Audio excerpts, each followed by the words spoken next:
And thankfully, at this point in time, we know that both Cape Cod bridges are remaining open to some light traffic. And let's head down to the Mashpee area where Susan Wornick has been, and she's joining us via Skype. And Susan, I can see you now in our picture and our monitor, and I also see the trees just blowing behind you out the windows. She's come inside, thankfully, so we can hear her. What do you think, Susan? How's it been? What a day we are having here on Pompanesett Beach in Mashpee. It's unbelievable. We have been watching this storm since about 2:30, 3 o'clock this morning. The winds have been unbelievable, gusts up to 92 miles per hour. Take a look at the surf. It is angry out there. This is not even high tide. The water is starting to recede. The beach is gone.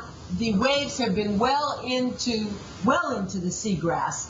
The rain has not been heavy. It's really been, as everybody has said, Harvey and JC, really more of a wind event.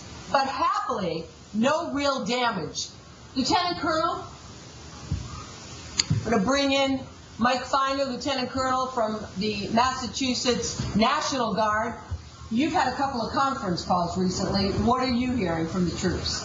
I think what we're hearing right now, Susan, is that we are looking at a lot of the low-lying areas to include Buzzards Bay, some of the North Shore areas, and certain areas in the Connecticut Valley as our priority areas that we think may be susceptible to a lot of this flooding. But so far, no real problems to speak of. Absolutely. So far, no real problems to speak of. We're very lucky, but we expect that to change probably in the next 4 to 6 hours. And of course, you're watching it. And again, I just can't say enough about the winds, because now we have an anemometer over here, and the winds are back up to, that looks like gusting to 70 or so. Take a look.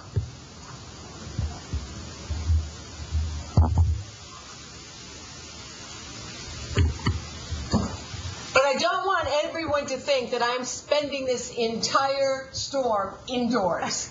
We just came inside so we could give you an opportunity to talk to the Lieutenant Colonel and so that you could see for yourself how high the winds are gusting. I'm going right back out right now. Hey, Susan, can you turn that camera and show us outside? I don't know if the glare is going to be too strong, because I know that your ocean front right there, and I just kind of want to get an idea of how close the waves are to your door now.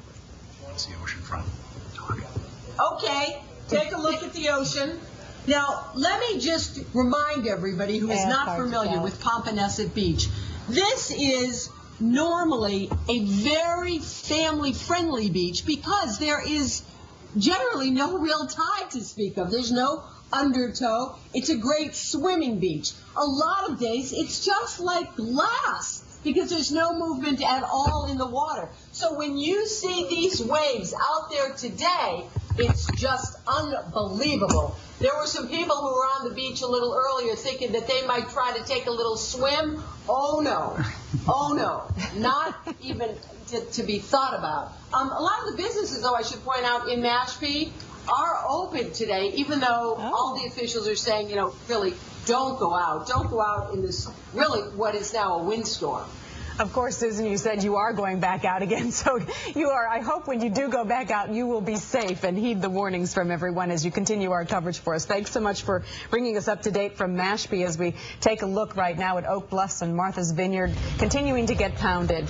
You're watching our extended coverage of Hurricane Irene, now Tropical Storm Irene, as we continue to follow its movement